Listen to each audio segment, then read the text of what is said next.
دونه اسفند 33 دونه بهتره که چشه حسود و دیوونه. شده آقا کریم. ها جانم خانم جون. کبکت خروش میخونه. چرا نخونه؟ دارم میرم کلی اشرفی و دینار بگیرم و بیام. خیلی باشه خیلی باشه. نکنه باز خواب تازه‌ای واسه ناصرالدین شاه دیدی که نوجامه ها تو تنت کردی؟ نه خیر، امروز به شاه مرخصی دادم. بله دارم میرم عروسی پسر کامران میرزا خانم جون. خاکی تو قربون. کامران میرزا نکنه خوابی برات دیده که دعوتت کرد؟ بعید میدونم صابون کریم پشه به تنش خورده، حتما اینجوری میخواد دل منو به دست بیاره تا دست از سرش بردارم. خدا آره بابا خوددانی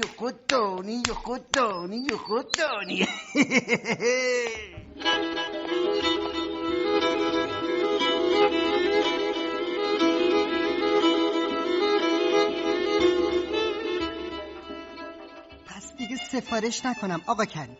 شازده آقا امر کردن هر چی تو توانت داری خرج این عروسی کنی. ببین خواجه ارماسو، از قدیم گفتن هر چی پول بدی همون قداش میخوری. میدونی که خیالت راحت، انعامت که سر جاشه هیچ. شنیدم شازده آقا یه خلعت حسابی هم برات کنار گذاشته.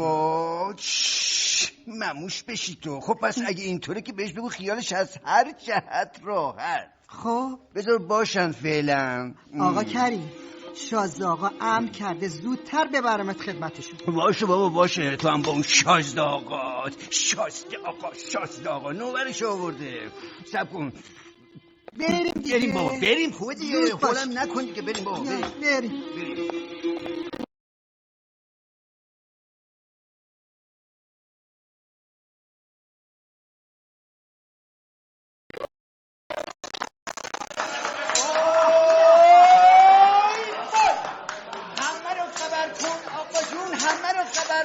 آقا جون کینه رو در کن آقا جون، خنده رو سر کن آقا جون.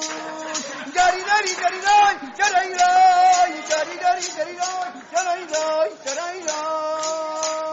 الهی مبارکت باشه الهی خدا یارت باشه. داری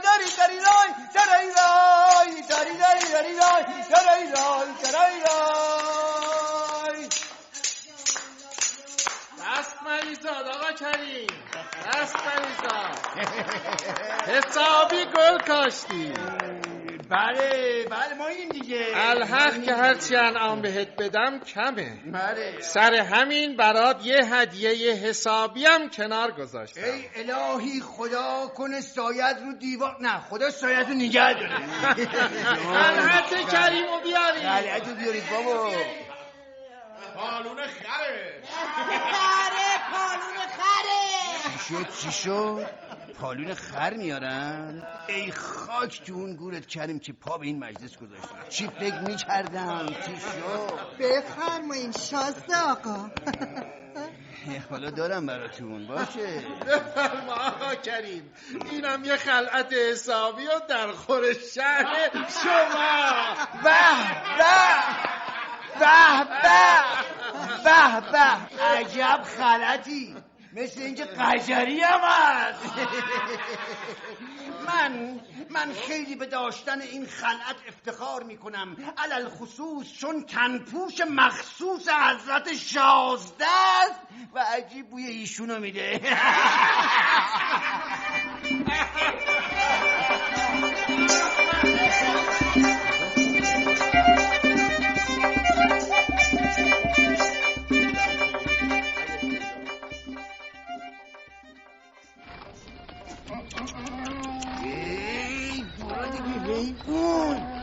نگاه کن بریم بقیه چجور میرن تو هم یاد بگیر که برو دیگه. چرا زور میگی کریم؟ بقیه سوار اسبن، تو سوار الاغ. چطور توقع داری پا به پای اونا بره حیوان؟ عوضش اونایی که سوار اسبن 5 برابر من وزن دارن. این به اون در زور نگو. یه زورگو همراه اون هست کافیه. کدوم زورگو؟ شاو که نمیگی تو؟ نه بابا، این که باید زور بگه. حرسم از کسی دیگه در اومده. چرا نسیه حرف میزنی خواجه الماس؟ خب درست بگو منظورت چیه دیگه؟ معلومه دیگه. نگاه کن کی الان هم صحبت قبله عالمه، خودت میفهم. سرگو بینم. فهمیدم. سلیمان خان افشاری؟ بله البته که کسی جرئت نداره اینطور صداش کنه. خب با چی صداش میکنم قربونی دارم؟ مثل اینکه تا حالا باش طرف نشدی. نه بابا من چه به امورات جنگی. حالا ببینم چی باید صداش کرد؟ این عقبشو خیلی هم دوش حساسه ها. باید بهش بگی صاحب اختیار. صاحب اختیار؟ خوبه؟ فقط حواست باشه شوخی نکنی باهاش که حسابی عصبانی میشه. من که هر بار رفتم طرفش برای خدمتم که بوده با تلخی و قلدری با هم طرف شده. پس از اون ناجنسا؟ نه اونطوری. آدم به درد بخوریه، حسابیه، اما خیلی بد اخلاقه. باهاش به شغال نمیده. معلوم نیست تو باید باشه طرف شد. حریف خوبی. این یه موردو بگذر کریم. از جون سیر شده مگه؟ بابا نترس خواجه، جون من محفوظه. این یکی مثل باقی درباریا نیستا. پیش ناصرالدین شاه ارج و قد داره. اگه عصبانی بشه بد میشه براتون. گفته باشه. کریم کارشو بلده. این چرا واسد؟ برو دیگه حیوان. چرا واسد؟ خود از نه ترسیده. بابا این یه ذره آب که ترسیده نداره. برو دیگه حیوان. ای بابا سب من پیاده شم. ببینا نگاه کن من رفتم تو آب چیزی نیست. عمق نداره حیوان. بیا دیگه. برو از اون طرف پلش بده، منم افسارشو بکشم. سب ببینیم. پر بده. برو دیگه حیوان. آبرمون رفت مگه نمیبینی همه معطل تو هم؟ اینطور نمیشه کریم. باید عقب ببریمش که آبو نبینه. باشه بس همون تو افسارشو بکش. این طرفیش کن منم میکشمش سمت. نه ببین بکش جاب بکش دیگه. یه نگاه بنداز به صاحب اختیار. چی شده مگه؟ چشاش بد جور سرخ شده ها. گمونم آخره بد جور عصبانیش کرده. آره دیگه چی کارش کنم؟ بیا دیگه حیوان. ای وای نه خیر. جور زدن فایده نداره. چی کار کنیم؟ همه مطل تو هم حداقل بکش کنار. بذار بقیه رد شن بلکه خرد از خر شیطون پیاده بشه و راه بیفته. نه خیر این حیوان زبون نفهمی که من میبینم به این راحتی راه نمیشه. اما نترس 2 روزم طول بکشه کسی جرأت نمیکنه حرفی بزنه. مهم ناصرالدین شاهه که خنده همونشو بریده. قیس تو چشمای صاحب اختیارمو ببین. به اون کارت نباشه. من لمشو بلدم میدونم باش چیکار کنم. کار دست خودتو من ندی کریما. نترس ببین اولاغه. ببین دیگه خستم کردی. بابا چرا هیچ زبونی نمیفهمی؟ کتکت زدم رد نشدی. التماست کردم رد نشدی. فوشت دادم بازم رد نشدی. بابا از من دیگه کاری ساخت. رد میشی صاحب اختیاری. ردم نمیشی بازم صاحب اختیاری.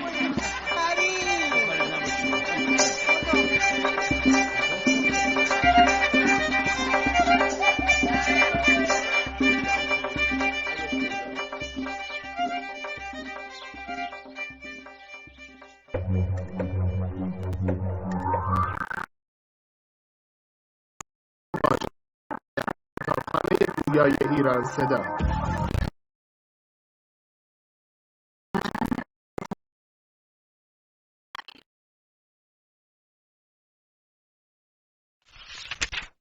فصل دوم.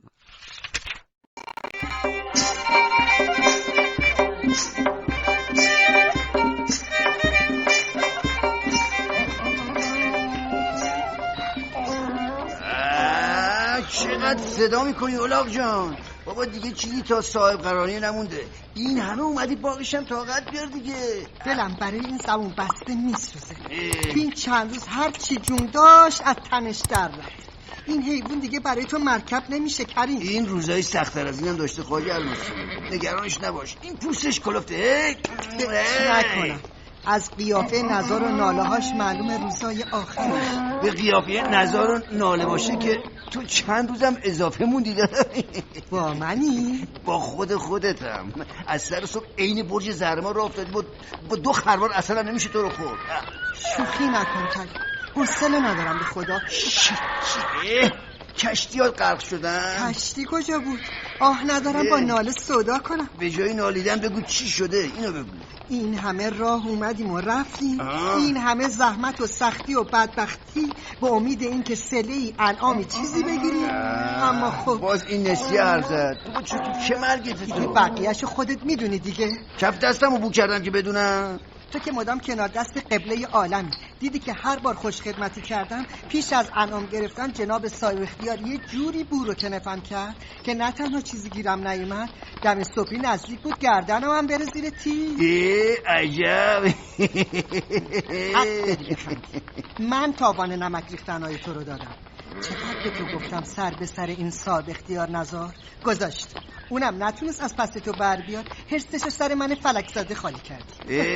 بیورزگی خودتو گردن من انداز خواجه. میتونستی تو هم 4 تا لیچار بارش کنی و حق و حسابتو بگیری. به من که خودت نکردی. کدوم حق و حساب؟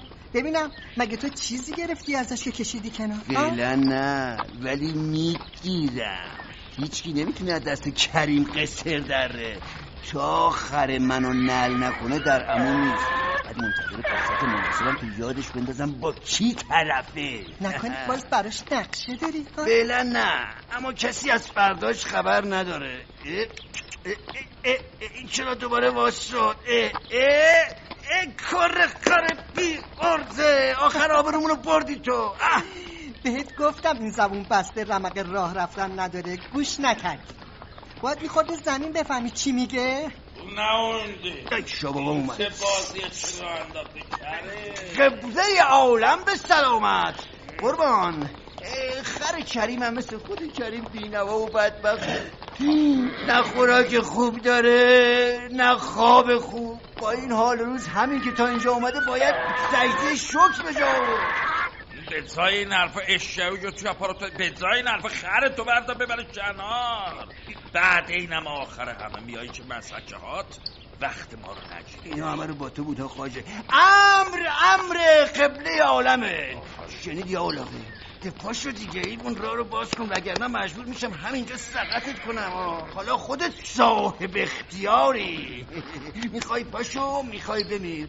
اگرم میخوای بری به جهنم بازم صاحب اختیاری که من بفرستمت یا خودت بری. خلاصه هر چی میخوای بگو که خودت صاحب اختیاری.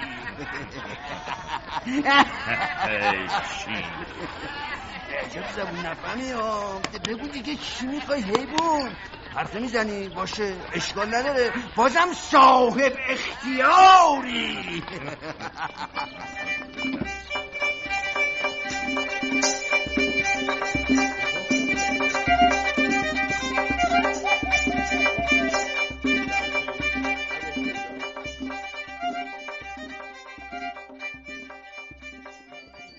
جانم به فداتون قربان. فرستادم پی کریم. همین حالاها باید برسه. معلوم نیست ما صاحب الامریم یا اون پدر سوخته. هر وقت میخواد راشو میکشه به امارت شاهی، هر وقت میلش نیست گم و گور میشه. کریم دیگه قربان. حتما یه جایی داری یه بخت برگشته ای رو تلکه میکنه. بذار برسه. میدم پوستشو بکنن پر کاه کنن. انگار نه انگار از صدقه سریع ما شده درباری. برو بیای اکتاره از سر لطف ماست. بله حتما همینطوره. 10 سال زیر سایه ما هر غلطی خواستی کرده. اما حالا چه خاطر همایونی من مکدره و باید موجبات فرح و شادی من رو فراهم کنه. معلوم نیست پدر سوخته چصافه کدوم قبرستونه. جانم به فداتون. میخواین باقی تلحکاتون رو صدا کنم؟ لازم نیست. حالا دیگه فقط تنبیه اون کریم نمک نشناس سر حالمون میاره. امر شما سرور. بگو جلاد با تمام لوازم و اسبابش به اینجا بیاد. سرورم نمیخواید صبر کنین تا کریم بیاد و بگه کجا بوده؟ این همه تأخیر تا به حال بی سابقه بوده. چه میخوای قبل کریم خودت مهمون جلاد بشه؟ همونجا وایسا و حرف بزن. عفو کنی سرورم، از سایه اطاعت تصویج چوله جرق بابا. کار بات میکنم کریم چه درس عبرت بشه برای بقیه. درده اجازه ورود دارم خبری. بالاخره آمدی ها؟ بیا تو چی گفتم برای سفره بیارم. بیا. سفره نمیخوام سرورم، عجله دارم. بعد 1 ساعت تو آمدی میگی عجله داره. زود فوری بگو، زود بگو، الان بگو چی کار داری؟ پول میخوام، الان میخوام، فوری میخوام، همینجا میخوام. پول میخوام، الان میخوام، فوری میخوام، همینجا. بله. خیلی به موقع آمده، پولم میخوام. واجبه قربان، واجبه. عیالم فارغ شده، قابلم جفت پاشو کرده توی کفش، پولشو میخواد، فوری میخواد، الان میخواد. پولشو میخواد، فوری میخواد، الان میخواد. بچه دار شدی. با اجازه شما. شانس آورده کریم. میخواستم بدم پوست تو پر کاه کنن. حالا بگو ببینم بچه چیه؟ قربان، بچه فقرا چی میشه؟ یا دختر یا پسر دیگه. اگه بچه بزرگان چی میشه؟ معلومه دیگه سرورم، ظالمی، ستمگری، قاتلی، از خدا بیخبری. بس دیگه. بیا. اینم یه چیز زر و سیم دارد جون. ببر بده به قابله. بعد مردم فیش کنن پادشاهشون به نوکراشون پول کافی نمیده.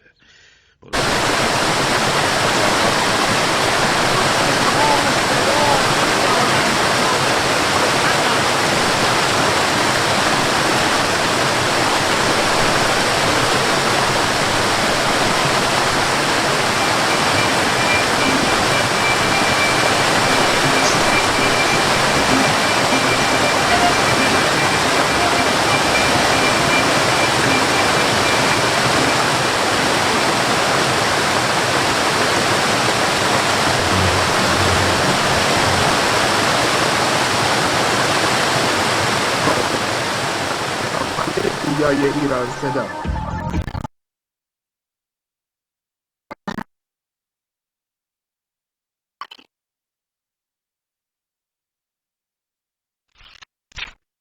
فصل 3.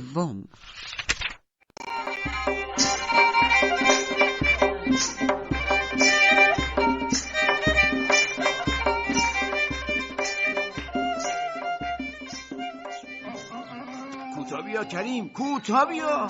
آخه تو یو از کجا پیدا شد اومدی اینجا؟ آخه امارت سلیمان خان افشار مگه چراگاه گاو و گوسفنده که خر تو آوردی شکمشو سیر کنی ها؟ چه حرفایی میزنی تو اسدا؟ مگه من اونو آوردم؟ اون منو آورد. دیدی که من سوار اون بودم، نه اون سوار من. یعنی چه آخه؟ یعنی چه؟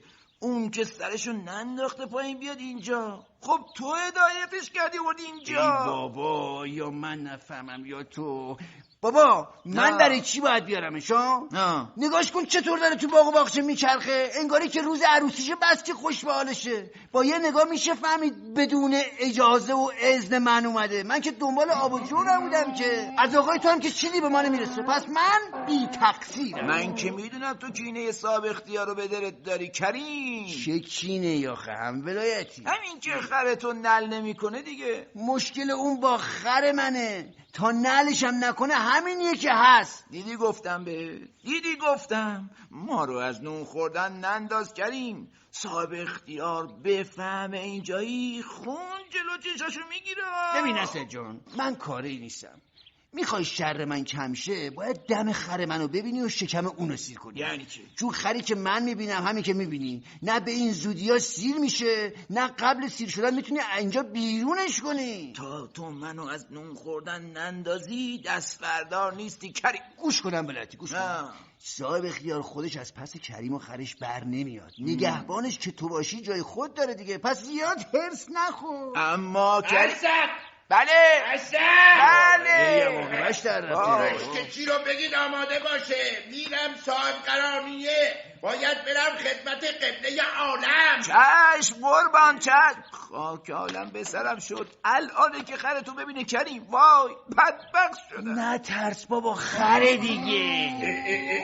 این اولاد اینجا چی کار میکنه؟ همه این گلا رو خورده گر خر. اصلا بله قربان، الان میام، الان خدمت میرسم. بدبخت شدم. کریم بیا با من. مال اسد نیست قمران، مال بنده.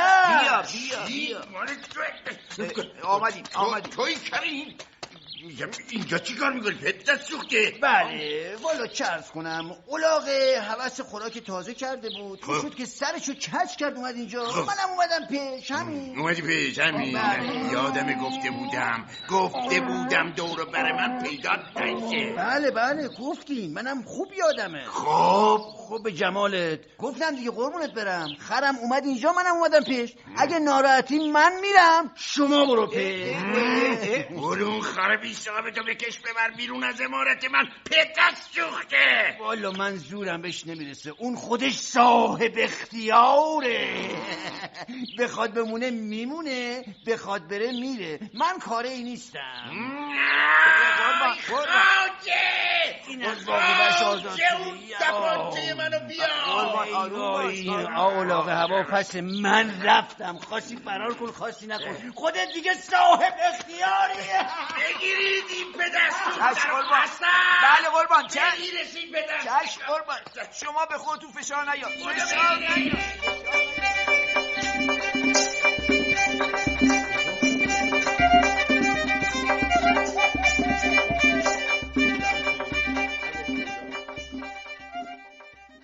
از این ضیافت ها خیلی خوشم میاد. سبب میشه حال و اوضاع نزدیکان رو بهتر بفهمیم. الحق که سعادتی در جوار قبله عالم به شام نشستن. کاملا درست از جهانگیر میرزا جان. این افتخار نصیب هر کسی نمی شود. خوشا به سعادت ما. برادری چون شما داشتن برای من و خانواده‌ام نهایت افتخار سرورم. در کنار شما نشستم که جای خود داره. صحبت خانواده شد. بگو ببینم زانجی، از پسرت اشبر میرزا چه خبر؟ شنیدم حین اسب سواری کارهای خطرناکی میکنه. بله قبله عالم، سعی به عرضتان رساندند. انواع پرش و حرکات خطیر را حین سوارکاری انجام میده. اشبر میرزا خیلی جوانه زانجی، چونان کارهای ممکنه جونشو به خطر بندازه. بهتره کمی نصیحتش کنی تا دست از کاراش برداره. این بچه نصیحت پذیر نیست سرورم. هرچی بهش میگم تنها یک جواب میده، اونم اینه که این کارا در فرنگ بسیار رایجه و در جاهایی به نام سیرک خیلی بیشترش رو انجام میدن. بله من هم شنیدم، اما اونا عمری تمرین و تلاش کردن. با این حال خیلی هاشونم جونشونو تو این کار از دست میدن. بله سرورم، حق با شماست، باید فکری کرد. بهتره چه صحبت جدی و پدرانه‌ای باش داشته باشی، شاید فاقی کرد. به چشم سرورم، ولی جوانای این دور زمونه پدراشون رو فاقد درک کافی میبینن. اکبر میرزا هم منو پیرمردی بی عقل و خرفت میبینه و هیچ به حرفام توجه نمیکنه. غلط کرده اینجوری میبینه. عجب نشرزب چی شده کریم؟ چی برایت این اندازه عجیبه چی بی مقدمه عجب را انداخت؟ والا منو ببخشید قربانا، ولی عقل و شعور اکبر میرزا هوش از سرم برد. هیچ گمان نمی‌کردم اینقدر باهوش و عاقل باشه. بسیار خوب با مزه‌ای بسه. شوخی با برادر ما هم شوخی بار آخرت باشه. بچشم. قربانت کردم امان از این تلخک شما که نیشش شاهزاده و غریبه را یک جور میگذد. صدایی از بعضی حرفای نابجاش همین نیش زبونش پیش ما خاصش کرده. عز و سلطنت. هر آنچه باب طبع همایونی باشد باب طبع ما هم هست سرورم.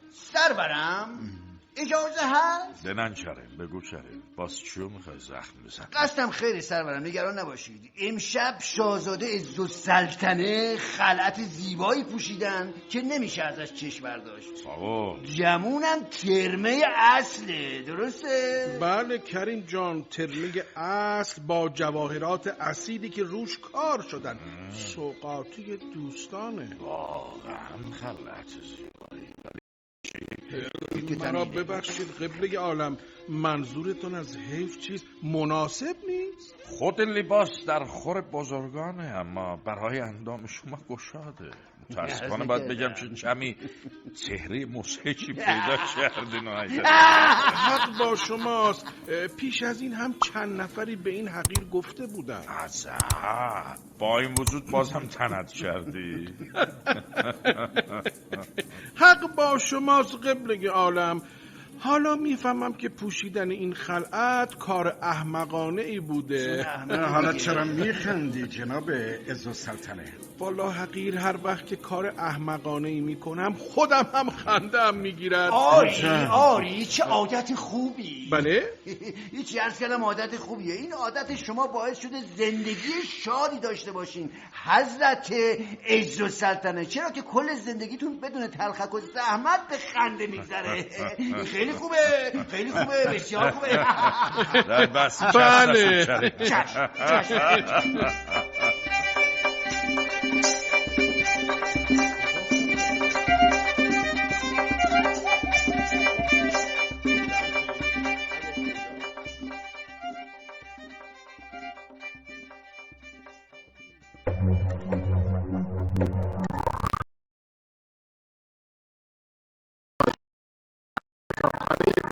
ایران صدا.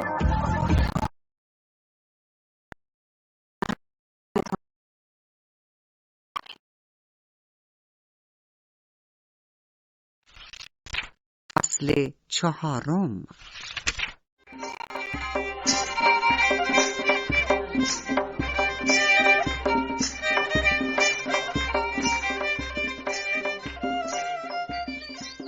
همین که قبله عالم امر کنن وزیرالوزراء چاره جز اطاعت و همکاری با حقیر رو ندارد. بسیار خوب، بهش هم میگویم با شما نهایت همکاری داشته باشه. سرورم، من یه خط نوشتم که اگر شما مهر بفرمایید بدون مشکل و ناراحتی به خدمت ایشان میرسم. خط برای آقا خان نوری؟ البته با اجازه شما من جسارت کردم، خواستم خیلی وقتتون رو نگرفته باشم. تنها نوشتم که ایشان با وزیر دواب که حقیر باشم همکاری کنم. آخه سرورم، نه اینکه وزارت دوابی مربوط به حیوانات و چارپایان درباره، باقی وزرا خیلی منو جدی نمیگیرن. بسیار خوب. خازه الماس پسرم، نامه رو از عزیز خان بگیر بیار. به چشم قربان.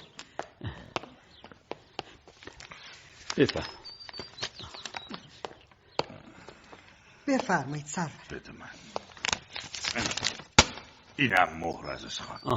خازه پسرم، الماس بده بهش. چشم. بفرمایید. بنده نوازی کردین قبله عالم. به عجب مهری، برازنده و شایسته شاه شاهانه. ببینم عزیز خان، تو هنوز نتونستی سطع مهر مناسبی برای خودت پیدا کنی. نه سرورم، نمیدانم چه خطی بدم بنویسم براش که یه وقتی خدا نگرده. مایل جمله متناسب با اسمت باشه. با اجازه شما. با این حساب میتونی فقط بنویسی عزیز الله. بله سرورم، خودم هم بهش فکر کردم، ولی دیدم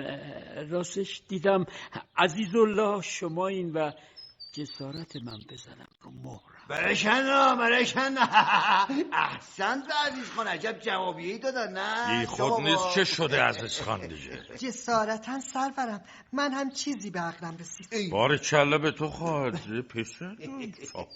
مشخصا بودن نزد ما چیزای به یاد داده.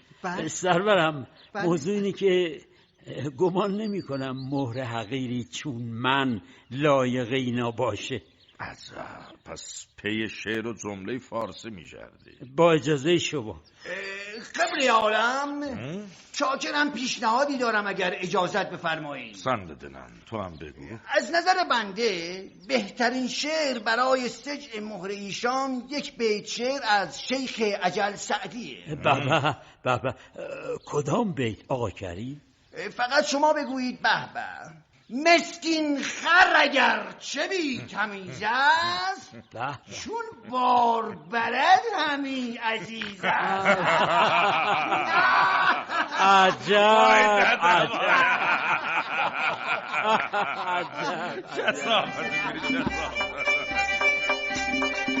عجب.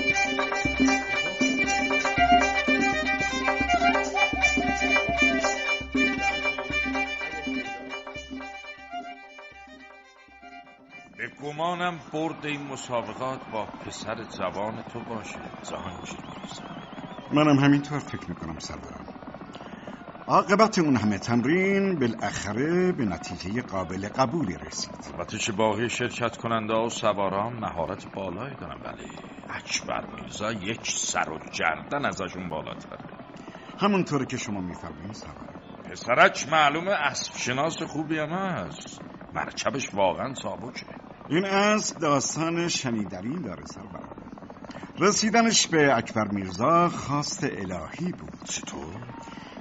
چند وقت پیش به طور اتفاقی یک از بزرگان عرب رو دیدم که برای معامله‌ای به تهران آمده بود. از قضا پیش از رفتن با رجب علی نوکر محرم امارت من آشنا شده و رجب علی هم که از علاقه اکبر میرزا به اسب خبر داشت با دیدن اسب تازی و چابک عرب به فکر می‌افتید. خلاصه سرورم با 1000 ترفند عرب و اسب عربی رو میاره پیش من. آخرش فهمیدم تو هم تا اسب دیدی به هر طریقی بود خریدی. سرورم درست فهمیدم، ولی این آخرش نبود. بس چی؟ والا با صحبت‌هایی که با آن مرد عرب داشتیم فهمیدم در دیارشون صدها رأس از این نوع اسب دارن. عجب. بله اعلیحضرت. عرب میگفت از بین اون همه اسب تنها 12 رأس هستن که از این جهت بهترین دوران. وقتی قیمتش رو پرسیدم گفت هر رأس رو 1200 تومان میفروشن. 1200 خیلی گرانه. بله سرورم بله، اما ارزش چنان اسب‌های همونطور که خودتون میبینین خیلی بیشتر از این صحبت هاست. تو چه شد؟ من قصد خرید کردم اما به عرب اعتماد نکردم که چنان ثروتی رو به دستش بسپارم. به همین خاطر رجب علی رو همراهش فرستادم. همین روز هاست که رجب علی و اسبها هم برسن تهران. قربان جالب. چی میگه کرم؟ هیچی سرورم، دیوونه شدم با خودم دارم حرف میزنم. فکر کنم درایت من در خرید چنین سرمایه‌ای برای کشور متعجبش کرده سرورم. بله متعجب کار شما کاملا درسته. درست حرف بزن ببینم چی تو سرت میشتره. بالا سرورم میترسم حرفم خاطر همایونی و مکدر کنم. دیگه واجب شد بگی، زود باش. دروغ چرا؟ چند وقتی دارم به کودنترینای این ملک فکر میکنم، اما نمیدونستم جناب جهانگیر میرزا رو باید اول خط بنویسم. بله؟ چه حساب همچین حرفی میزنی شریف؟ قربان شما گردم.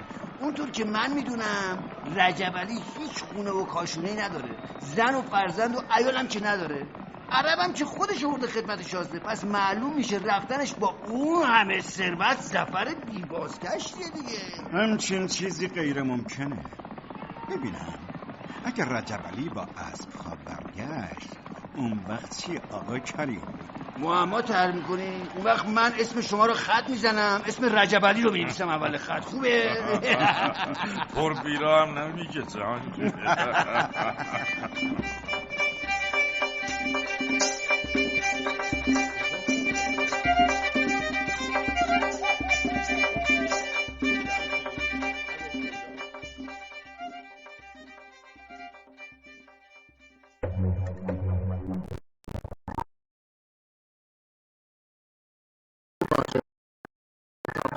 گویای ایران صدا.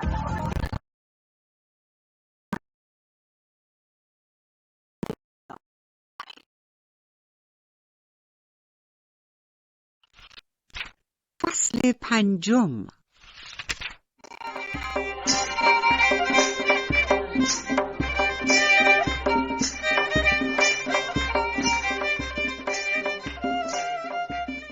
قصه عشق تو با باد صبا فرمودیم، با خبر باش که نیکوی و ما فرمودیم.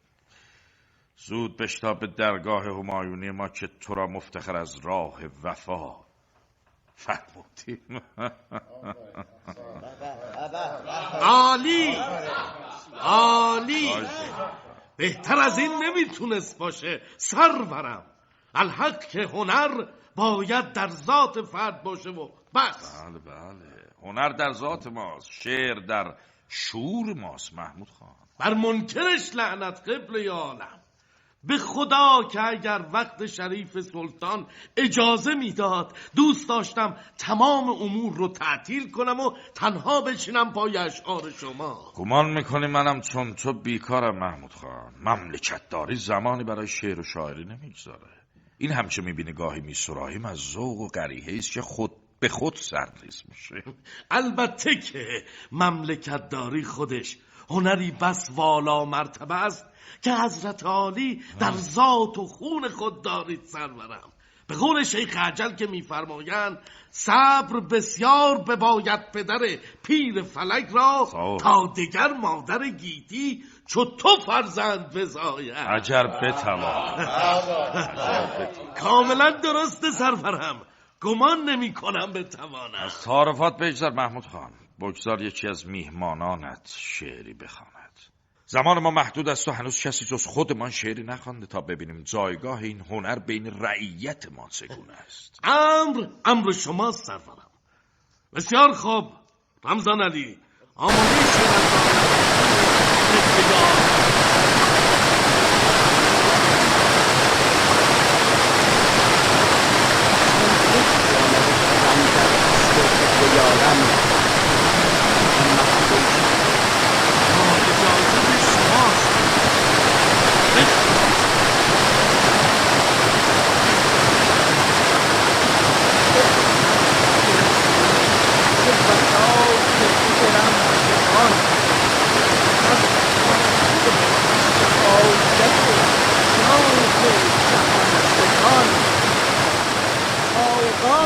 شرق و غرب که در شرق و غرب اوست، صاحب قران خسرو و شاه خدایگان. به به به به. الحق که شعر شیوا و زیبایی بود. به واقع که در شیوایی سخن شاعر شکی نیست. حق با شما سرورم. ادامهش را نخوانم سرورم؟ امر قبله عالم سلطان صاحب قران ناصرالدین شاه قاجار است. دستور چیست قبله عالم؟ باقی را بخواند یا نیازی نیست؟ نه نیازی نیستش، خیلی پرش. مشخصا شعر نغز و خوبی است، فقط اشکال کوچکی دارد. ذوق و قریحه شما بی نظیر سرورم. من هم احساس کردم مشکلی در شعر هست، اما نفهمیدم چه مشکلی است. نه محمود خان، مشکلی در شعر نیست، اشکال در شاعر است. در من سرورم؟ مشکل آنجاست که این شعر زیبا و نغز و شیوا را حافظ علیه رحمت سروده. خیر سرورم، این شعر مال من است. حافظ آن را از من دزدیده. چرا مفت میزنی مردک؟ آن زمان که حافظ این شعر را سروده نه تو بودی و نه حتی پدر جدت. بله درست است. اگر خودم بودم که نمیتوانست بدزدد، بی شک مانعش میشدم. خیلی خوب، رهایش کن محمود خان. بسیار خوب. سلهی بدو با لگد راهیش. اطاعت میکنم سرورم. وای دادم وای کثافت. شعر حافظ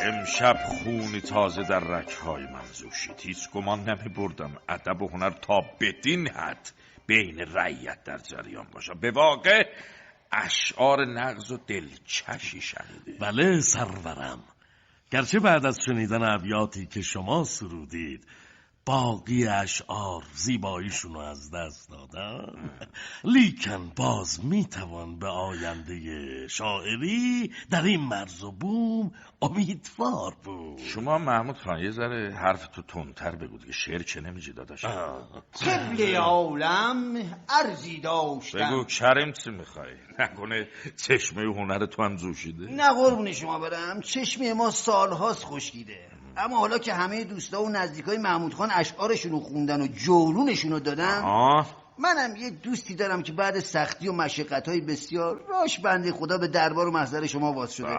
اگه اجازه بدین 2-3 بیتی هم ایشون بخونه. بسیار خوب، محض خاطر تو بگو بخواند. شروع کن شات رویزون، ببینم چیکار می‌کنی. بخون بابا، بخون. با اجازه قبله عالم.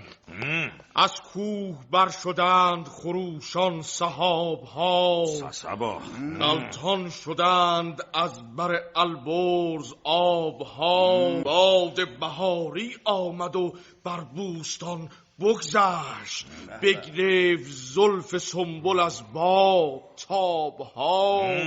دوشینه بادهای تراز سوی بوستان، بر روی ما زند سحرگه گلاب ها. شعر بدی نبود، اینقدر فشار نیاد رو کلمات. از نظر من نیز شعر بدی نیست، فقط کمی نپخته و خام بود و البته ناقص. باید دقت و زمان بیشتری برای سرودنش گذارده می. سوی گلاب ها، سوی پیرام ها.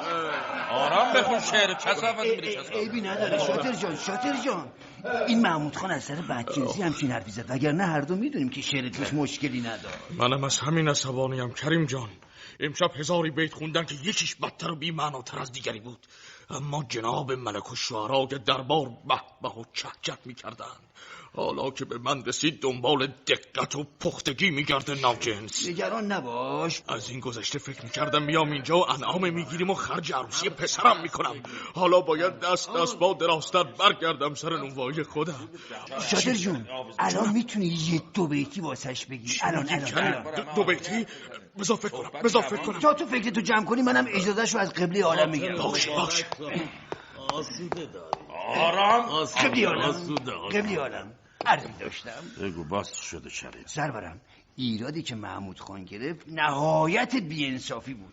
شما که خودتون اهل شعر و ادبین، میدونین که شعر شاطر حبیب اونقدر بد نبود. آره میدونم. محمود خان کمی بی‌انصافی کرد، اونم سر کینه و عداوتی که با تو داره، اما نمیشه که ملک الشعرای دربار رو به خاطر یه نونوای ساده بی ارز و گرب کنه. بله صد البته که نمیشه، اما میشه یه فرصت دیگه بدین تا محض تفریح هم که شده شاطر حبیب یه 2 بیتی به محمود خان تقدیم کنه. 2 بیتی بر محمود خان؟ سی تو فشتت پدر سوخته. باش، اما همین یه بار دوباره نه بگی یه شعر دیگه داره و این حرفا. شاطر چشم. بله قربان. بیا جلو. بله قربان. هر زفشار بیاره آویزونه. چشم. با اذن قبله عالم شاطر حبیب خان میخوان یه 2 بیتی تقدیم کنن به محمود خان. با اجازه قبله عالم. محمود خانی که دارد نان مفت، میتواند شعرهای خوب گفت. گر بگوید شعر و نانوایی کند، ریق رحمت را بنوشد مشت. قبله عالم اینو گوش کن. چو شاعر برنجد بگوید هجا تا قیامت بماند بجا.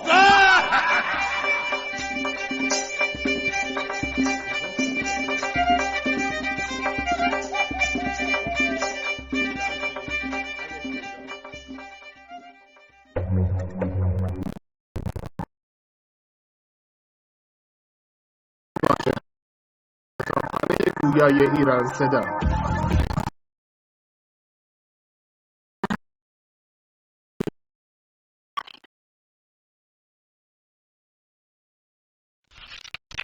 فصل 6.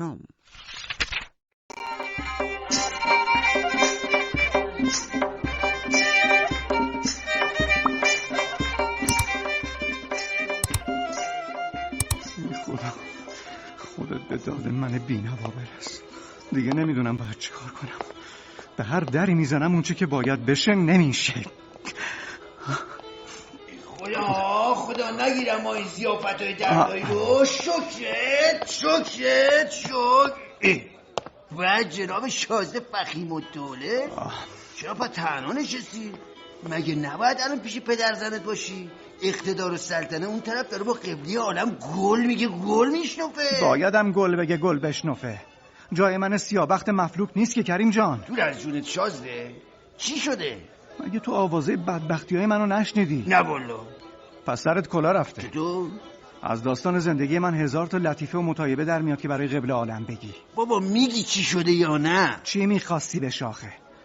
یادته که پارسال همین روزا بود من شدم داماد بخت برگشته اقتدار و سلطنه؟ بله اونش یادم. آره والا اون زمان منی که از شازدگی فقط اسم و رسمش برام مونده بود و به عالم و آدم بدهکار بودم، با خودم گفتم اگه با دختر 50 ساله اقتدار و سلطنه وصلت کنم میتونم با ثروتی که از پدرش گیرم میاد به یه نون و نوایی برسم. غافل از این که طرف جون به اسرائیل نمیده که هیچ، دخترش هم گول بیشاخ و دومیه که زندگی برای من حروم کرده. این حرفو نزن شازده، خوبیت نداره آدم پشت عیالش اینطور بگه. تو هم اگه جای من بودی همینا رو میگفتی. به خدا نمیدونی چی به روز من آورده. بابا همه زن و شوهرها مشکل دارن. اما همه زنها مثل زن من تو این سن و سال این همه افاده ندارن. خانم نه قیافه داره نه اخلاق داره، اما توقعاتش از خانم مهد و علیا به خدا بیشتره. این مفلوک که میبینی نه تنها نتونسته بدهیاشو صاف کنه، بدتر تو این یه سال تا خرخره هم گیر کرده تو بدهی و قرض و قله‌های تازه که به خاطر انتظارات بیجای خانم افتاده گردنش. خب بگو نمیتونم. چرا میری زیر بار قرض و بدبختی؟ چی داری میگی کریم؟ مگه میشه؟ اقتدار و سلطنه پوست کله منو میکنه. چند روز پیش از بخت بعد موقع سوارکاری پای اسبم رفت تو چاله و خوردم زمین. اسب بیچاره از اون موقع لنگ شده. اینکه چقدر از زنم حرف و کنایه خوردم و دوست و آشنا چقدر مسخرم کردن و به اسبم گفتن خر لنگ یه طرف، بی اهمیتی اقتدار و سلطنم یه طرف. میدونه من تو چه وضعیتی هستم، اما حتی یه تارات خشک خالی برای کمکم نزد که مبادا مجبور بشه یکی از اسباشو به من بده. عجب گیری کردی واقعا دست این پدر و دخترا. تازه فشار و تهدیدهای طلبکارا هم هست. واقعا که بد مخمسه‌ایه. اما قصه نخور. خدا کریمو واسه همین وقتا گذاشته دیگه. میدونم باید چیکار کنم. بیا بریم. بیا ببینم کجا. بیا محضر قبلی آدم ده. بیا چی میگی کریم؟ برای چی کریم؟ وایس ببینم. من نمیام. نمیخوام چشمم تو چشم پدر زنم بیفته. باشه نیا نترس. من خودم درستش میکنم. خیلی خوب. شب برو کنار تو. جان قبلی عالم اجازت میفرمایند؟ چی میخوایی؟ کریم که بی وقت مزاحم شد. اتفاقا سر وقت اومدم قبلی عالم. دیدم کیفتون کوکه، گفتم منم بیام بیشترش کنم. الان داشتم زندگی نامه فخیم الدوله رو میشینم. خب حیفم اومد فقط خودم بخندم. مگه تو زندگیش چه خبره؟ والا خبر که زیاده، ولی خلاصه‌شو من تو دبی تقدیم شما میکنم اگر اجازت بدید. باریکلا، از چه شاهد شدی؟ بگو ببینم. چشم. آی خداوندا سه درد آمد به یک بار، خداوندا سه درد آمد به یک بار، زن پیر و خر لنگ و طلبکار. خداوندا زن پیر و تو بردار، خودم دانم خر لنگ و طلبکار. داری والا این خلاصش بود. بگو فخیم الدوله بیاد خودش تعریف کنه. در امان ماست و آسیبی بهش وارد نمیشه. اگه همونی باشه که تو گفتی همین فردا صیغه طلاق ظاهر میشه. ای قربون کرمتون. شازده بیا که حکم آزادی اجماع شد. بیا.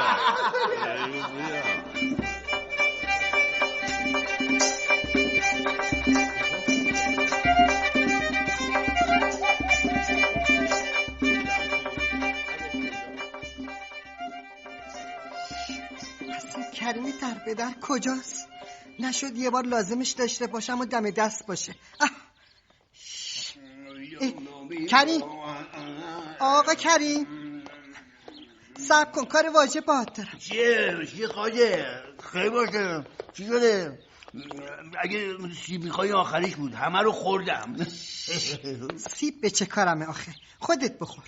مهمی پیش اومده که اومدم سراغت. میگم چند روزیه منو به حضور نخواسته، واسه همین آره قربونت همین. حالا خانما وعده کردن اگه تو بتونی شاه و سر کیف بیاری و کوکش کنی، طوری که گره از ابرو باز کن و خنده به لباش بیاد، هر کدوم جدا انعامت بدن. کجای خواجه معامله سر گرفت؟ برو بهشون بگو خیالشون راحت باشه که تا چند دقیقه دیگه گره ابروی شاه هم میفته زمین. فقط بگو قبله عالم الان کجا رفته سری به باغ بزنه. ما رفتیم آخ کریم، نون تو روغن امروز. میدونم باید چه کار کنم، میدونم. سب کن. قبله عالم اجازه هست؟ چرا نفس میزنی کریم؟ چی شد؟ به شما میگشتم قربان. یه چند تا سوال برایم پیش آمده که فقط باید از شما میپرسیدم. چه سوالی بپرس؟ نفسم جا بیاد. آخیش بالا 2-3 روزی هر کاری میخوام بکنم و فراشه و بزرگو میگن نکن. اوقات قبله عالم تنگه. دیگه گفتم از خودتون چسب تکلیف کنم ببینم چه کاری باید بکنم چه کاری نباید بکنم. کار باید میخواستی چی کار کنم؟ هیچی. اولش میخواستم چوب بتراشم. ببینم قبله عالم از شما کار کردن با چوب کار بدیه؟ نه کارتو بکن، مشکلی نداره. سیم چی قربونتون برم؟ سیم دست به سیم بردن خلافه؟ نه کریم، سیم هم مشکلی. اینم از این. خب پس خیالم راحت شد. آه صحبت از بلبل و آهو و جمعی حیوانات چی؟ اونم که گناهی نداره. داره؟ نه نداره. بازم سوالی هست؟ نه دیگه دورتون بگردم. مشکلم حل شد. وای دیشب که بارون اومد بلبل لب بوم اومد. دیشب که بارون اومد بلبل لب بوم اومد. رفتم بالش بگیرم نازک بود و خون اومد. داری رای دارای رای داری رای خونش چکید تو باخته یه دسته گل در اومد. ای پدر سوخته. پس نقشت این بود ها؟ اجازه گرفتم دیگه قبله عالم. وای دیشب که بارون اومد بلبل لب بوم اومد. امان از دست تو کریم امان. رفتم بالش بگیرم نازک بود.